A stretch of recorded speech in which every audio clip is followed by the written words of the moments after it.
नमस्कार दोस्तों, स्वागत है आपका। आज जो हम बात करने वाले हैं वो संतों के बारे में बात करने वाले हैं कि संत जो होते हैं वो आखिर कौन होते हैं।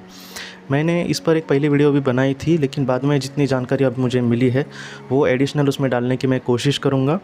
तो ये जो संत होते हैं, मैंने बहुत बार जाते जाते आपसे कहा है उस विषय को, बीच में जब वो विषय आ जाता था तब मैंने कहा था कि जब कुछ आत्माएं होती है जो मोक्ष को प्राप्त कर लेती है, और जो मोक्ष को प्राप्त कर लेने के बाद उनको कोई ज़रूरत नहीं होती पृथ्वी पर आने की, फिर भी वो पृथ्वी पर आती है क्योंकि उनको समाज को कहीं ना कहीं एक अच्छी शिक्षा देनी होती है, लोगों का कहीं ना कहीं उद्धार करना होता है। तो इस वजह से वो पृथ्वी पर आते हैं। तो ऐसे जो सोल्स होते हैं वो मास्टर सोल होते हैं, उनको ज़रूरत नहीं होती अपने आत्मा का और भी विकास करने की, लेकिन फिर भी वो दुनिया के कल्याण के लिए आने की कोशिश करते हैं।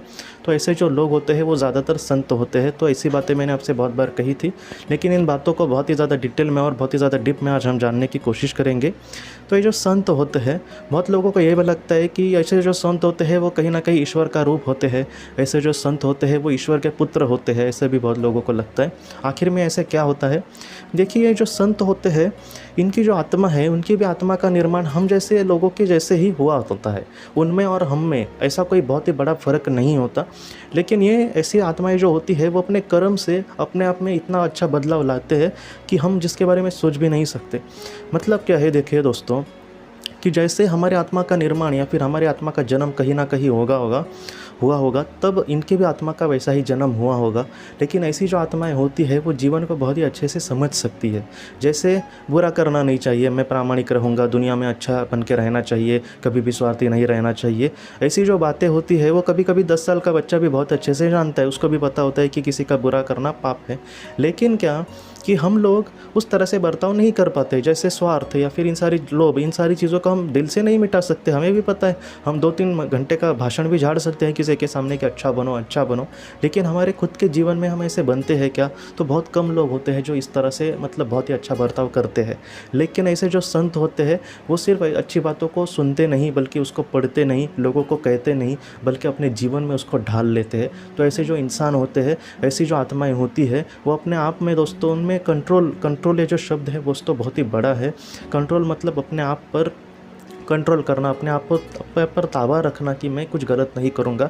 ऐसी जो घटनाएं होती है, ऐसे जो उनके सामने पल आते हैं, उसमें वो बहके नहीं जाते स्वार्थ, काम, क्रोध और लोभ में। वो कहीं ना कहीं डटे रहते हैं अच्छे विकास में, अपने जो प्रामाणिक उनका कर्तव्य है, जैसे विवेक, जैसे उनका जो विवेक है दोस्तों बहुत ही ज़्यादा जागरूक होता है। तो इस वजह से वो कभी भी किसी का बुरा नहीं करते। ऐसी जो आत्माएँ होती है वो जब दुनिया में आई तब वो बहुत ही बड़ी थी, या फिर दैवी रूप, दैवी गुण नहीं लेकर आई थी, ऐसा नहीं होता। ऐसे भी आत्माएं हो सकता है कि उन्होंने भी अपने जीवन में कुछ बुरा किया होगा, लेकिन धीरे धीरे जब उनको पता चला कि जीवन आखिर क्या है, या फिर उनके सामने जब आध्यात्मिकता आई, तब उन्होंने बहुत ही अच्छे से अपना काम किया और उनमें जो विकास था वो बहुत ही अच्छे से आगे आगे होता गया।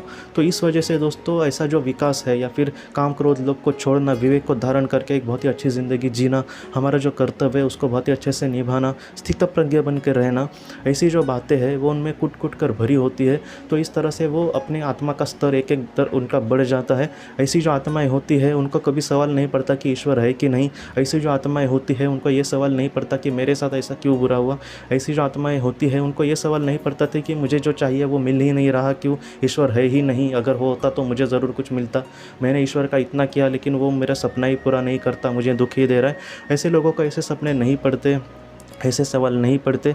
ऐसे लोगों को सिर्फ उनके सामने जो कर्तव्य होता है वही दिखता है।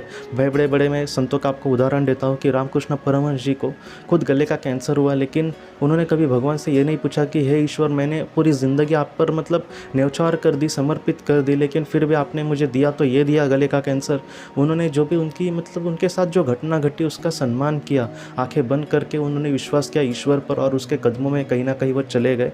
तो ऐसे जो संत होते हैं, ऐसे जो महात्मा होते हैं जो पृथ्वी पर आते हैं, वो इस दुनिया में दोस्तों ऐसी जो उनकी आत्माएं होती है वो अपने आप में बहुत ही अच्छा विकास करके करके आगे बढ़ती है।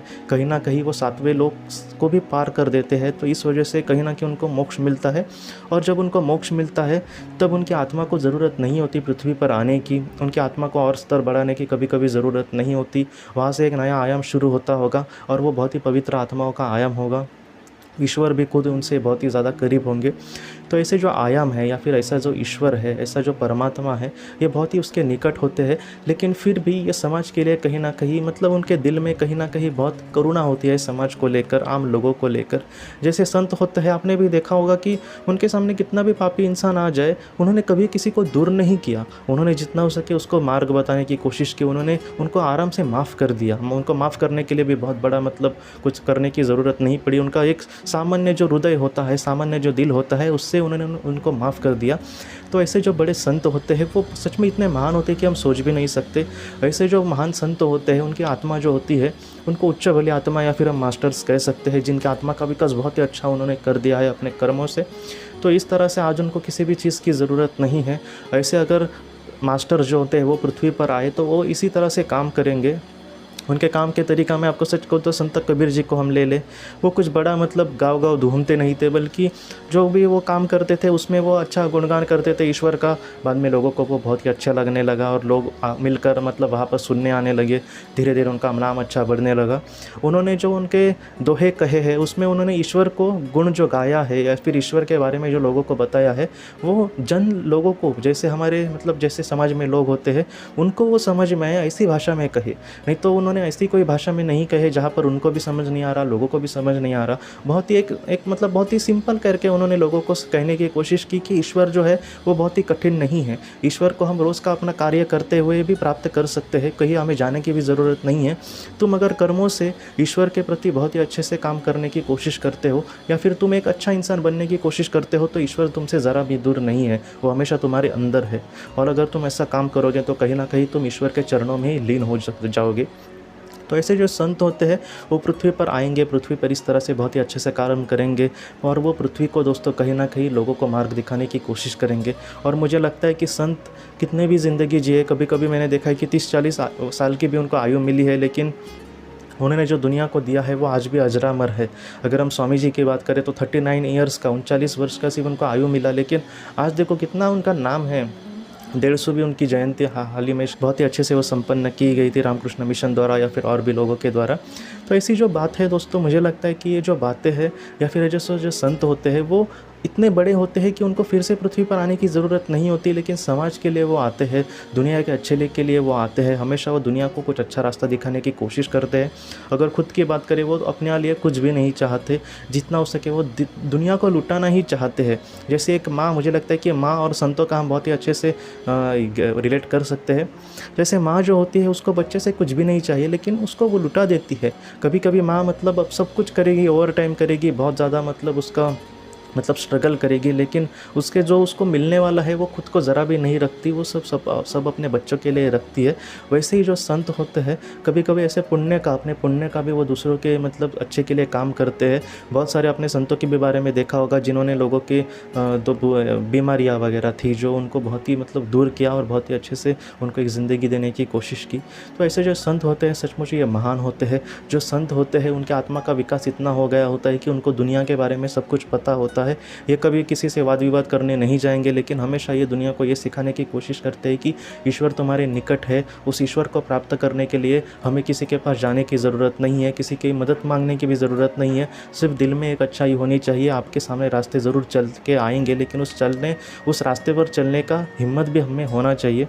और इस तरह से जो संत होते हैं दोस्तों, असल में देखा जाए तो पृथ्वी पर जिन लोगों के जीवन को सच में अर्थ है, ऐसे संतों के ही जीवन में होता है। क्योंकि उन लोगों को मतलब उनके जीवन में काम क्रोध लोग को ज़रा भी महत्व नहीं होता। उनके जीवन में महत्व होता है पवित्रता को, विवेक को, एक अच्छी धारणा को, मतलब अच्छी चीज़ के लिए बुरी चीज़ का त्याग करने को। तो इस तरह से जो संत होते हैं वो अपनी ज़िंदगी जीते हैं।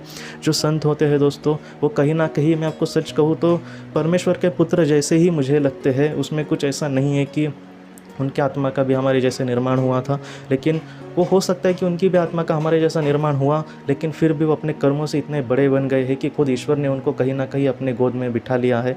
वो ईश्वर के ही कहीं ना कहीं रूप मुझे भी लगते हैं, क्योंकि जैसे ईश्वर पृथ्वी पर आकर काम करेगा वैसे ही ये काम करते हैं। और संतों के अगर भाव देखा जाए, उनके चेहरे पर देखा जाए तो कितना मतलब एक माँ ही मुझे लगती है। वो कभी कभी भी वो दुखी नहीं होंगे, कभी भी वो चिंता में नहीं दिखेंगे। वो हमेशा दुनिया को लुटाने वाले धन के इसी रूप में हम देखेंगे। और जितना मैं आपको सच कहूँ तो एक साईं बाबा जी की कहानी कही जाती है कि एक बार मतलब हमेशा साईं बाबा जी के पास बहुत लोग आते थे और वो अपने अपने सवाल उनको कहते थे। तो एक बार एक इंसान ने आकर वहाँ पर उनको पूछा कि मुझे ब्रह्म ज्ञान चाहिए। तब कहा जाता है कि साईं बाबा अपने जहाँ पर बैठे थे वहीं पर नाचने लगे और कहने लगे कि मतलब मैं आज बहुत ही खुश हुआ, हमेशा लोग मतलब मुझे अपनी पर्सनल जीवन की रोना धोना लेकर आते हैं, लेकिन आज मेरे सामने कुछ ऐसा इंसान आया जिसको ब्रह्म ज्ञान चाहिए और साईं बाबा ने बहुत ही अच्छे से उसको ब्रह्म ज्ञान देने की कोशिश की थी।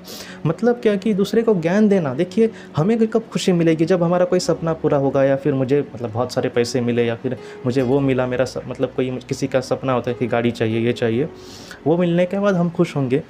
लेकिन ऐसे जो संत होते हैं वो दूसरों को मतलब इतना बड़ा ज्ञान देने में उनको खुशी मिली, मतलब इस बात से आप समझ सकते हैं कि हम और उनमें कितना फ़र्क है। तो ऐसे जो संत होते हैं दोस्तों वो बहुत ही बड़े होते हैं, लेकिन ये भी सच है कि ऐसा नहीं है कि वो बड़े हैं मतलब हम बहुत ही छोटे हैं।